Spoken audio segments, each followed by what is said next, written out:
Man Up is on air. Wanaume, mmevuta stool karibu na TV na radio. Kama uko kwa gari ongeza sauti. We have to talk about grooming today. I've got two amazing gentlemen joining me in studio via Zoom. Clive Angwenyi, who is a training specialist. Clive, how are you doing?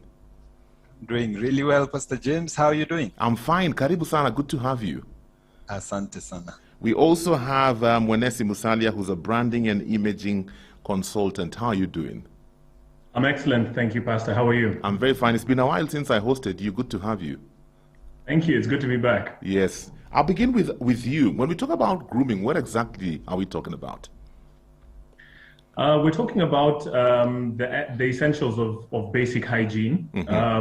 For men, I mean, for all human beings, we know that at a basic level we perspire, and so first of all, it's to take care of anything that would cause off-putting or discomfort to whoever you're in contact with, because the essence of being able to interact with people is based on our five senses: what we touch, what we taste, what we smell, what we see, and what we hear. If it is pleasant, we engage. If it is unpleasant, we disengage. So grooming is at the basic level, whatever is pleasant as far as those five senses are concerned, to your breath, your body odor, your appearance, your physical appearance. And for us men as well, I think symmetry is also quite important because of facial hair and that sort of thing. So just general cleanliness, hygiene, and how you're interacting with your five senses. And then now we can start to build off that foundation to put together the structure, which is the dressing and the accessories and so on. Okay. You know, Clive, back in the day, the rougher the man, the more the man you are. And men were rugged and men were rough. Nowadays, I see men spending 3 hours at the barber shop. What changed? A lot has changed because the first impression that you create is what will last, and it's what will linger in people's minds. So things have really changed. Branding and grooming is now as serious as a heart attack, because if you're branded well, then your confidence is boosted. Your confidence levels go up. I tell you, Pastor James, when you're dressed well, even how you walk, how you talk, how you even take in oxygen and take out carbon dioxide changes. There are those days when you're dressed really well. Yes. You even don't want to go home early because not enough people have seen you. And for some industries, like the one I'm in, sales industry, the more people that you see, the higher the chances of doing business. So now branding and grooming and dressing well is very serious. It's not something that we can take for granted, because naturally when you're dressed well, you tend to put your best foot forward to match your exterior look with your interior. My friend, you're getting poetic on us, eh? You said something there, about the industry that you are in. So are you telling me that it's very possible to lose out on opportunities because you didn't take your grooming seriously? Very possible. As a matter of fact, in the sales industry, the first engagement with the client helps them make a decision up to 10%. So if you're looking at closing, yes, in the first 7 seconds, 1, 2, 3, 4, 5, 6, 7 seconds, they've made the decision whether to engage you in business or not, because it's a long-term kind of engagement. I'm in the insurance sector. So very important for us to be branded, to be groomed well, because we are brand carriers. We don't work with our companies. When we meet clients during customer contact time, we are a representation of our corporate brands. So you need to represent your corporate brand sufficiently. Okay. Just jumping on to what Clive is saying, Mwenesi, being a pastor, I'm a pastor and I'm in the media. So both things I do require me to stand in front of people or to be seen. And sometimes I have these conversations with friends of mine who are also pastors, but some of them don't seem to get it, because for them, God looks at the heart, not at the outside. How important is it for men whose job entitles them to stand before people or to do presentations? How important is grooming to this caliber of people? It is vital, because the minute you are in front of people, we must remember that communication is largely, in fact, 90% of communication has nothing to do with what you're saying. 40% is how you're saying it, the tone of what you're projecting. And 50% is non-verbal communication, of which dressing and grooming is a big part of that 50%. Yeah. So you've only got a 10%, which is the words, which is what you can express. But you see, as a pastor, obviously there's a way that you express yourself when you're at the pulpit or when you're in front of the congregation, which that 40% now does the job, because you're not just going to stand in front of the pulpit and say, greetings, everybody. I'm here to give you the word. No, you will give it. Yes. You don't just, yeah. So that's 40%. So a whopping 50% is based on what people are looking at, what they're taking in, what they're ingesting with their five senses. Mm-hmm. And so it is essential that you characterize yourself based on the type of people that you're going to engage with, because image and perception and grooming and branding has a lot to do with, yes, of course, yourself and what makes you feel comfortable, what makes you feel good, but also your target audience, the people who you're going to be talking to. What is it that they find attractive? What is it that they find compellingly good? And how can you package yourself in a way that is attractive to them? Because at the end of the day, we are similar to products and services. We cannot ignore that. As long as we're communicating, we're trying to sell something. We're trying to get an opinion across. We're trying to negotiate. So you have buyers, you have customers. Let yourself be packaged in a way that is attractive to them. Okay, Clive, when we talk about grooming, what are the basics that every man should not compromise on? There are those basics that should be standard for every man. What are some of those things? Well, it starts with your dressing, especially when you want to, especially when you're going for a certain occasion. Mm-hmm. So we've seen scenarios where most men, and it's very common in Kenya, don't dress for the occasion. You're called for a business meeting and you show up donning your favorite football club jersey. So that's a very, very fast basic. It's called representing. Representing the team, but in the wrong setup. So we are not saying branding and grooming should be boring. It's just basically dressing for the occasion. Mm-hmm. Avoid wearing creased clothing. Avoid wearing clothes with shiny iron marks. So it means you've not followed instructions, which are usually tagged. Avoid wearing clothes with missing buttons. Avoid wearing unpolished, worn out shoes. Never ever show up without socks unless you're wearing loafers over the weekend, Mm-hmm. chilled out weekend.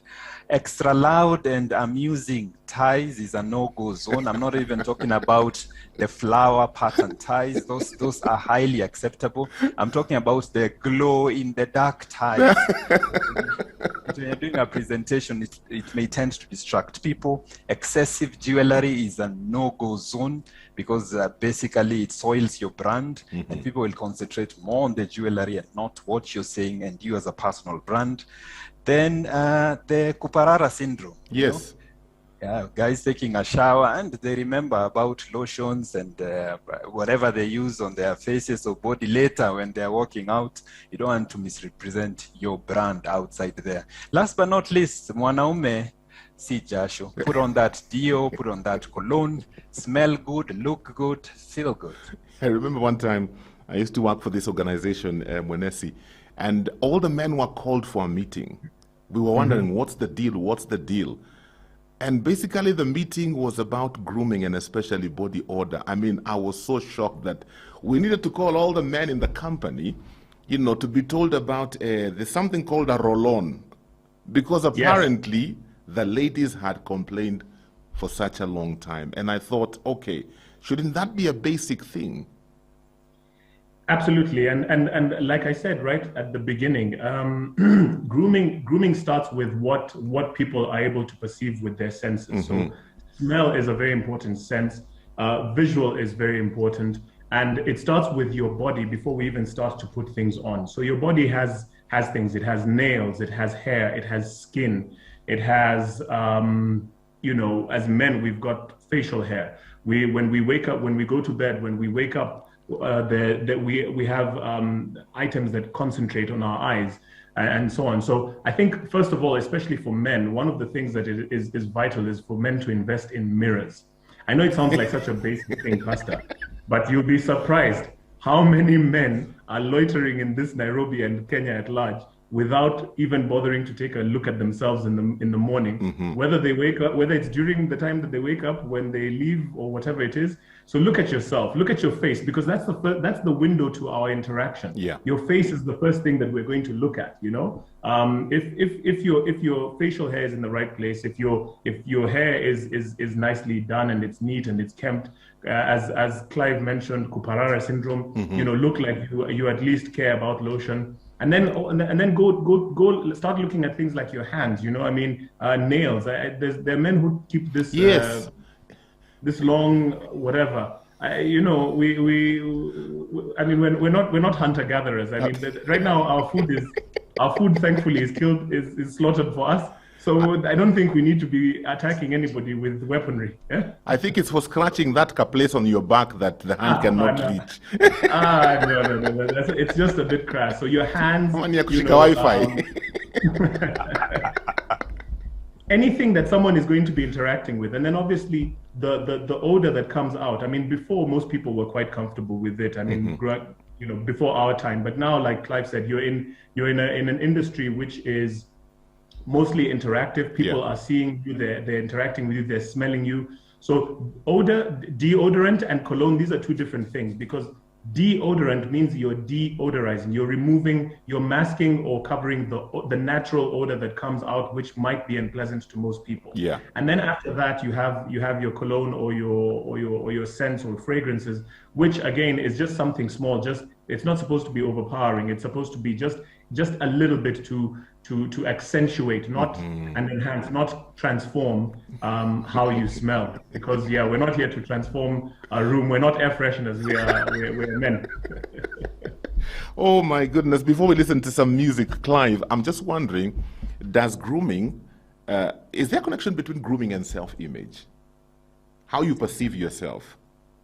Definitely. Like I earlier mentioned, like what people see is what they interact with. They either, like Mwanesi said, they either engage or disengage. So if you're dressed well, you have high confidence levels, you think best about yourself, you put your best foot forward, and you're highly likely to have a better self-image when you're dressed really well. I was kind of thinking about it in the reverse. And I'm wondering, people who generally have a good self-image about themselves, they value who they are, they value their time, they value what they can bring to the table. Are those the kind of people who are also take time to look good because they value this? I value me as a person, vis-a-vis somebody who's just there. Wale watu wa niko tu.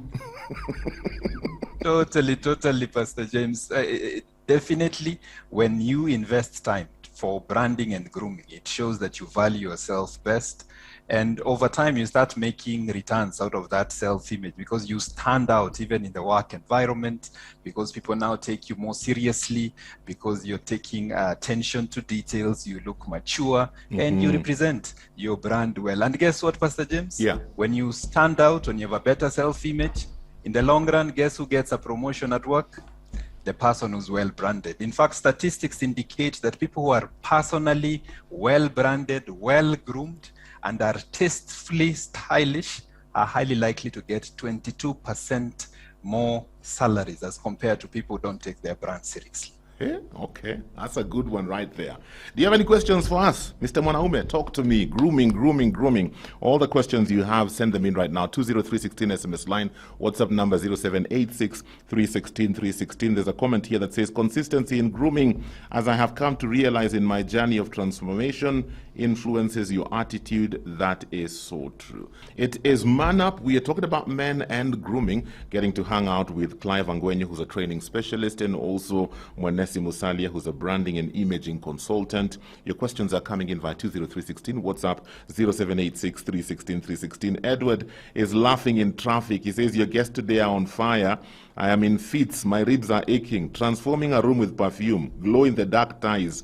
I didn't even know such things existed. Mwanaume ni kung'ara. Indeed, my day has been made. My good friend, Reverend Bernard Warui, you say, niko hapa kupick my points. How you look, smell, and carry yourself may lead to certain doors opening or closing. I'm very conscious about how I look not attention-seeking or suffocating people with strong perfumes, but moderate and decent. It says a lot about you. Remember, you will never have a chance to give another first impression. That's a very good thought right there, Asante Sana. I'm just wondering, Wanesi, what are some common grooming mistakes that men make? Okay, I think the first is hair. Most of the time we don't take our hair seriously. Not I should be one talking because obviously, as you can see, I'm follically challenged, but I have owned it and I have tried to make it a part of who I am. Yes. But symmetry is very important. I'm not saying that, you know, if you're the type who can't really grow a beard, then it's okay. It's not a competition, but hair, the key here is symmetry. Whatever is happening on this side needs to be happening on this side as much as is humanly possible. That makes it easy for people to engage with you. And then general facial cleanliness is very important. Sometimes we have hair that grows out of our nose and out of our ears, including the older we get. Yeah. Let's try and trim that. I mean, it just makes people a little bit more comfortable. Dental hygiene is vital. I am a huge advocate for twice daily brushing at a minimum, you know, and use whatever it is, whether it's floss or whatever. And when you know you're going to go into company, although face masks have now really helped the situation. Yes. Nibble something. Maybe have. I always keep near in my office something, you know, just some kind of sweet or candy. If you know you're going to be in close contact and you'll be talking to people, just have it with you, but make sure at least your teeth and your breath is okay. And then now, when it comes to now the other aspects, socks must be. Let's go from the bottom up. Yeah. Socks and shoes are actually, people start judging you, especially women, start judging you based on what's happening down, and then they go up. That's actually how people look at you. You would think that people look at you up, top to bottom, but it's actually bottom up. So your shoes and your socks, like Clive mentioned, it's vital and important that your shoes are clean. If they're formal shoes, let them be polished. Let them be at least have that polished look. If they're sneakers, please let them be clean. We're not hiking in Karura and doing things like that. And your pants, you know, if tapered pants are ideal. And the idea behind tapering is that it should, your clothes should have a silhouette. They shouldn't be fitting, but they should at least follow your silhouette. We tend to make this mistake as men that when we wear, there's this new trend now about fitted suits, and we think that it means that it has to be painted on. No, that you can't even bend or stretch yourself like you're in the circus, like you're wearing skin tights. You know, it's not Robin Hood. We're still in the 21st century. We're not going to rescue maidens from castles, you know. So it shouldn't be painted on. There should be at least an inch, but it should follow your silhouette. And a huge common mistake is having pants that are too long or too short. So even if you taper them, ankle length just above the shoe is sufficient. If it goes beyond that, then it becomes a distraction, and there are too many breaks and too many creases, like you're in a hip hop video. And if it's too short, then it looks like you're at the beach, which is again a little bit unnecessary. And then obviously sleeve length as well. So there's so many. I mean, there's so many pasta, but I'm just trying to think of the quick ones. And then obviously contrast is one of the big things that is important. If you're going to wear a light shirt, then put on a dark blazer or jacket. If you're going to go dark in the inside, then go light on the outside, and vice versa. Contrast is very attractive and useful. So I'm just thinking there are a couple more, but for now I think those are for me some of the basics. Okay, Clive, there's a lady here asking about men and beard. Tell us about men and this new beard craze that has been brought about by Corona and wearing masks. Men are not now bothering to groom their beards. Well, there are two angles to look at that question. Yeah. It could be either out of choice or out of style. So the basics are, if you have a beard, ensure that it is well groomed, well kept, ensure that it does not distort your brand, and it's in perfect symmetry with your face here. So it's more of a stylish thing that is coming up. I've even seen guys now going the extra mile, dyeing it a little bit, making it look more silver fox, right? So it is a trend of sorts at the moment. Great. Anytime somebody asks me about my beard, I tell them my wife likes it. That ends the story. I really don't care about anybody else. My wife likes it. Yeah, I'll keep it. She likes it. Life is good. Somebody's asking for somebody who works in a dusty and technical space. You know, it seems like their work is more manual. How do you still maintain a good grooming, Monesi? Water is everyone's friend, and I think it's a human right. It's a basic human right, and so the more often you can wash your face. I know it sounds strange to advocate for face washing, but from where I come from and my culture and my upbringing and many other aspects to do with hygiene, if at a basic minimum you have the ability to wash your face regularly, because that's the first thing that we're interacting with. The rest of you, I mean, yeah, we understand if you're in that kind of environment, there will be aspects of that, but face washing is important, and having some kind of basic. I know men growing up in the 90s, in the 80s, and even a little bit in the 2000s, you would be accused of being metrosexual if you carried a comb or a brush. Or even some Vaseline or something like that, and people would say, "Sasa huyu mwanaume, why are you carrying things that that men should be carrying?" I mean, we're not saying carry a stick of lipstick or whatever, but a comb and some Vaseline, just something, so that when you do wash your face, you can at least sort your hands out and just smoothen out your face, so that at least anytime you feel like you're dusty and you're not really doing your best, then when you do present yourself in front of people, then at least your face is telling a picture. And face and neck, by the way, and we always discuss this whenever we're discussing women. Although men, ideally we should not be putting makeup, but I guess times are changing. Whatever's happening on your face needs to be happening on your neck. So if you wash your face, don't forget that we can also see here. So yeah, let's clear the dust from our face and neck and our ears. Ears especially, oh my goodness, Yani, I have so much to discuss about ears, but at least what we're seeing on this part, keep it nice and clean, find a nice clean water source, and the rest should take care of itself. Very true. I like that. I have a friend of mine who's a mechanic. When you see him at the garage, man, he's in there, man, with the grease and the oil. But when you see him going home, you would think he's come from an office, because he takes good care of himself. Clive, I'm just thinking something that Monesi mentioned. Today we are having a lot more men spending a lot of time at the barber shop or at the salon, and somebody would wonder, are we sometimes taking it a bit overboard? You've cut your hair, you've done your nails, you're doing a facial, like, okay. Are there extremes to this thing?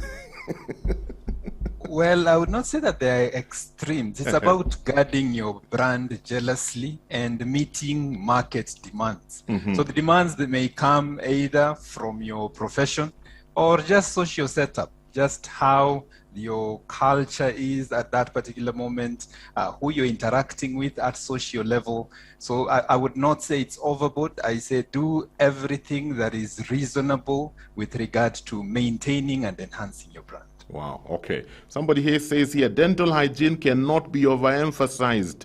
Please tell men to try and use some mouthwash on top of flossing and brushing. Some breath freshener also helps. You don't want people to fall under the anointing when you speak. There's something else that I knew would be raised here. I don't know what you can say about this one, Monesi. Somebody's asking, what about this young generation of today who like sagging their trousers and their boxers are showing up?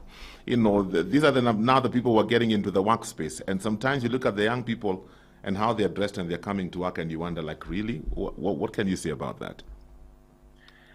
Pastor, I think now is a good time to talk about the three distinctions when it comes to dressing. Dressing is really perceived in three ways. The first way is fashion, and fashion is typically what is accepted depending on the context and the time and actually geography of where you are. So what is considered fashionable in Morocco or in the Middle East or in India or in Nairobi or in New York might differ. Yeah. So and what was fashionable in the 70s with the bell bottoms and the big afros and the very tight shirts, and then in the 90s where everything was loose. 90s, my goodness, growing up in the 90s, everything was, Yani, don't even dare touch my body. It was baggy, whether it was and what is considered fashionable in the 2000s and even now is different. So fashion is what is trending and acceptable based on context, time and place. So maybe some of these kids are thinking that, what they see on TV, what they interact with in these music videos, in pop culture is fashionable. And so what they're doing is they're emulating it, believing that that is the context that they should be following, forgetting that context is dictated by where you are and the people that you are surrounding yourself with. So if you were to go to the Middle East today, and you were to put on a kanzu, not necessarily because it's religion, but because it is what is acceptable and fashionable there, you would not be out of place, and you would be readily accepted, and people will feel comfortable engaging with you. So fashion is context based. Then there is style. Style is your personal sense of expression.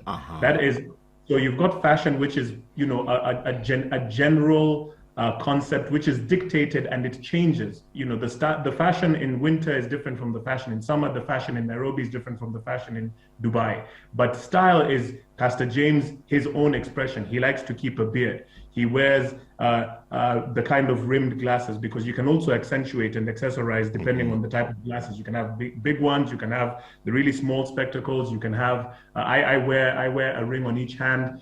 So that's my sense of expression. How I keep my face, how I keep my beard, that's my personal style. And personal style, again, it's difficult to defend if you are going against the fashion, if you're going against what is socially acceptable. And that brings us to the third aspect of dressing, which is dress code. And dress code is an intermarriage between fashion and what the culture or the place or the industry that you're in accepts. So the dress code for bankers and lawyers is different from the dress code for IT specialists and, let's say, people in advertising or media. Because if you're a musician, for example, and you want to wear your hair in a mohawk and have 30 piercings on your eyelids and other things, and you've got piercings everywhere, and there's gold everywhere, in that sense, the dress code is acceptable. But if you go to a bank or a law firm and they say the dress code here, the HR manual says the dress code is this, then if you want to get paid and you want people to start to continue engaging with you, you have to follow the dress code.